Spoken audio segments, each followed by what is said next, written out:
Então, pessoal, todos bem? Sejam todos novamente bem-vindos ao YouTube, bem-vindos ao meu canal. Eu sou o professor Birajara Casado, você está na maior sala de aula que prepara para os concursos da advocacia pública. Esteja muito à vontade aqui para discutir comigo tudo o que importa para os concursos de procurador, AGU, PGE, PGM. Vamos analisar uma importante decisão do STJ no informativo 723. Deixa eu te dizer que as decisões importantes para a Fazenda nos informativos 722, que é o primeiro de 2022, 723, faltava só essa, 724 e 725, estão todas gravadas aqui no canal, em playlist que você pode conferir comigo, destrinchando o conhecimento do STJ, justamente pensando em provas da advocacia pública, especialmente provas orais e provas subjetivas, além de efetivamente entendermos o conteúdo para o enfrentamento de provas objetivas. Mas o objetivo principal do canal é formar a tua cabeça de procurador a ponto de que você enfrente provas subjetivas e orais sem maiores problemas. Eu, obviamente, faço isso também nos cursos da escola, nos cursos temáticos, nos mentores, nos cursos de segunda fase, nos cursos de prova oral, mas aqui no canal o meu principal papel é formar a tua cabeça de procurador para enfrentamento de provas. Analisamos sempre jurisprudência STJ e STF, pensando em provas subjetivas e orais principalmente. Hoje nós vamos entender o que o STJ disse no agravo em recurso especial 1.904.780, informativo 723, era a última decisão do informativo 723 que faltava gravar aqui, desses primeiros informativos. O direito principal aqui, a disciplina principal é direito tributário. Chegou a hora de você deixar seu like, seu comentário, engajar o vídeo, alcançar e me ajudar a alcançar outras pessoas, assim como você foi alcançado em algum momento, em algum dia aqui pelo canal. E isso faz com que a gente democratize o ensino jurídico de acesso aos cargos de procurador. E quando você faz isso, deixa seu like, deixa seu comentário, você se torna tão professor quanto eu, por isso agradeço muito. Bom, vamos analisar quais são as regras previstas no Código Tributário Nacional que fazem previsão sobre a decadência do crédito tributário para tributos sujeitos a lançamento por homologação, ou tributos sujeitos à homologação de lançamento por parte do fisco. São dois artigos, o artigo 150, parágrafo 4º, e o artigo 173, inciso 1 do Código Tributário Nacional. O artigo 150, parágrafo 4º, ele tem uma situação parecida com o 173, inciso 1, mas existe uma filigrana que diferencia a contagem do prazo decadencial pelo 150, parágrafo 4º, da contagem do prazo decadencial pelo 173, inciso 1. Eu preciso que você preste atenção a isso agora. O 150, parágrafo 4º diz assim, o lançamento por homologação que ocorre quanto aos tributos cuja legislação atribua ao sujeito passivo o dever de antecipar o pagamento sem prévio exame da autoridade administrativa, opera-se pelo ato em que a referida autoridade, tomando conhecimento da atividade assim exercida pelo obrigado, expressamente a homologa. Então isso aqui é lançamento por homologação. O sujeito passivo vai, lança o tributo, faz o pagamento do tributo e aguarda a homologação do fisco. É assim que acontece nos termos do caput do 150. Agora imagine que o sujeito passivo aqui, o devedor, o contribuinte, ele lançou o tributo a menor. Se ele lançou o tributo a menor, começa a contar o prazo decadencial para que a Fazenda Pública constitua o crédito tributário da diferença, daquilo que realmente é devido. Ou seja, existe uma diferença entre o que é devido e o que foi pago, a Fazenda tem um prazo para constituir esse crédito tributário. Qual é o prazo? Está no parágrafo 4º do artigo 150, que diz assim: se a lei não fixar prazo, a homologação será ele de 5 anos, a contar da ocorrência do fato gerador. Expirado esse prazo sem que a Fazenda Pública se tenha pronunciado, considera-se homologado o lançamento, ainda que a menor, e definitivamente extinto o crédito tributário, ainda que a menor, salvo se comprovada a ocorrência de dolo, fraude ou simulação. Então está aqui, é a situação do 150, parágrafo 4º, a situação em que há, nesse caso, o lançamento por homologação de tributo a menor. O 173, inciso 1, trata de uma situação parecida, mas a diferença é que, enquanto que no 150, parágrafo 4º, existe lançamento a menor, no 173, nós temos a contagem do prazo decadencial de 5 anos para quando não há lançamento. Artigo 173, inciso 1 do CTN diz assim: o direito de a Fazenda Pública constituir o crédito tributário extingue-se após 5 anos contados, inciso 1, do primeiro dia do exercício seguinte àquele em que o lançamento poderia ter sido efetuado. Então, no 150 parágrafo 4º, o lançamento foi feito a menor, e no 173, inciso 1, não há lançamento. Essa é a diferença. Muito bem. Ambos os dispositivos tratam da decadência na constituição do crédito tributário pelo decurso de tempo. Qual a diferença? Já expliquei. 150, parágrafo 4º, nós temos uma situação em que o lançamento acontece, mas com tributo a menor do que o devido. E o 173, inciso 1, é quando não há lançamento.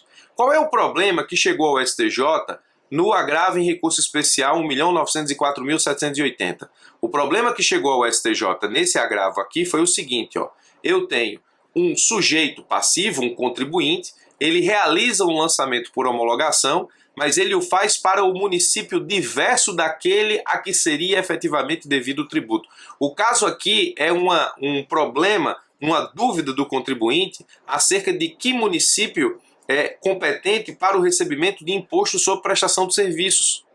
Aí, nesse caso, o contribuinte realiza o lançamento por homologação do ISS a município diverso daquele que seria efetivamente devido o tributo. O que se aplica nesse caso? Nesse caso, eu tenho a situação em que o lançamento foi feito e a Fazenda Pública, nesse caso, vai homologar isso, e se não homologar, constitui-se o crédito tributário no que está e extingue-se o crédito tributário a menor. Ou eu tenho a hipótese do 173, inciso 1, onde o lançamento por homologação feito a município diverso daquele a que era devido o imposto considera-se não realizado o lançamento, e eu calculo o prazo decadencial pelo 173, inciso 1. Então eu posso simplesmente revisar o problema a partir da conjugação dos seguintes argumentos. Ó. Houve lançamento por homologação a município indevido, ou seja, diverso daquele que é devido. O município a quem o tributo é devido não teve conhecimento desse lançamento por homologação. Qual é a regra da contagem da decadência que se aplica ao caso? Aqui houve lançamento que depende de homologação, artigo 150, parágrafo 4º, ou aqui não houve lançamento, artigo 173, inciso 1. Espero que você tenha entendido o problema para entender a solução do STJ. Eu, sujeito passivo, eu, contribuinte de tributo, eu lanço o tributo por homologação a município diferente daquele que é devido para o seu recebimento. Para esse município, que é titular, nesse caso do tributo, houve lançamento e se aplica a regra do 150, parágrafo 4º para a contagem do prazo decadencial, ou para esse município a quem é devido o tributo não houve lançamento e eu conto a regra da decadência a partir do 173, inciso 1. Essa é a pergunta principal. A solução que o STJ deu foi essa aqui, ó.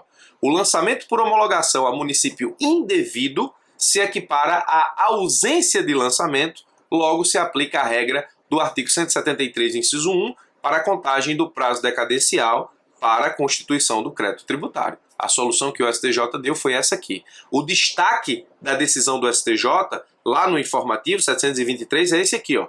O recolhimento do tributo a município diverso daquele a quem seria efetivamente devido não afasta a aplicação da regra da decadência prevista no artigo 173, inciso 1 do CTN. Então, quando eu, sujeito passivo, contribuinte, realizo o lançamento por homologação a município diverso daquele a que efetivamente seria o devido para o lançamento do tributo, isso se equipara para o município a quem o tributo é devido, isso se equipara à não realização do lançamento, e ao não realizar o lançamento, o prazo decadencial se conta na forma do 173, inciso 1 do Código Tributário Nacional, e não do 150, parágrafo 4º do Código Tributário Nacional.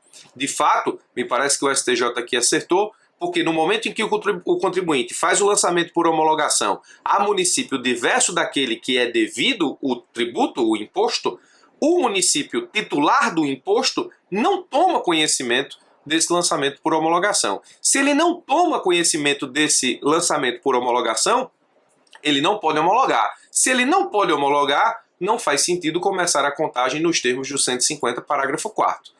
Para o município a quem o tributo é efetivamente devido, não houve efetivo lançamento por homologação, ou seja, eu aplico a regra do 173, inciso 1 do Código Tributário Nacional. Me parece aqui, de fato, que a decisão do STJ foi a mais acertada. Então, na leitura lá dessa decisão no informativo, é meio rebuscada a leitura, tanto do destaque quanto da explicação, do resumo do julgado que eles colocam lá, para que você entenda efetivamente a celeuma e a solução que o STJ deu, é importante conhecer a fundo as regras do 150, parágrafo 4º e as regras do 173, inciso 1, para entender a diferença desses dois dispositivos, ou seja, em um há lançamento por homologação a menor e, portanto, a contagem do prazo decadencial para a constituição do crédito tributário, no outro não há lançamento e, portanto, a contagem do prazo decadencial para a constituição do crédito tributário.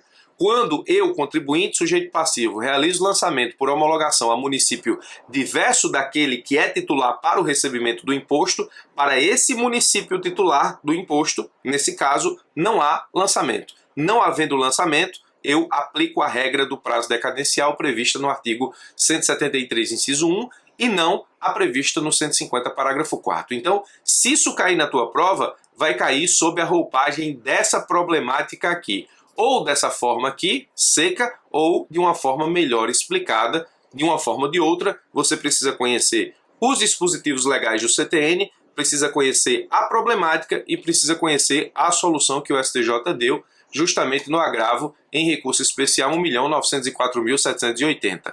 Informativo 723 foi a última decisão, repito, dos informativos 722, 723, 724 e 725, importantes para a advocacia pública, para os concursos da Fazenda Pública. Todas essas decisões estão em playlist aqui no canal. E aí eu fico aguardando o informativo 726 para continuar a minha eterna caçada, busca aqui, descoberta das decisões mais importantes STJ-STF, com grande potencial de cobrança nas provas da advocacia pública, para te ajudar aqui no canal a formar a tua cabeça de procurador, para que você possa enfrentar essas provas sem surpresas e com dignidade intelectual, normalmente eu digo isso, ou seja, com chances reais de aprovação. Pela sua atenção e companhia, muito obrigado, forte abraço e até os nossos próximos encontros.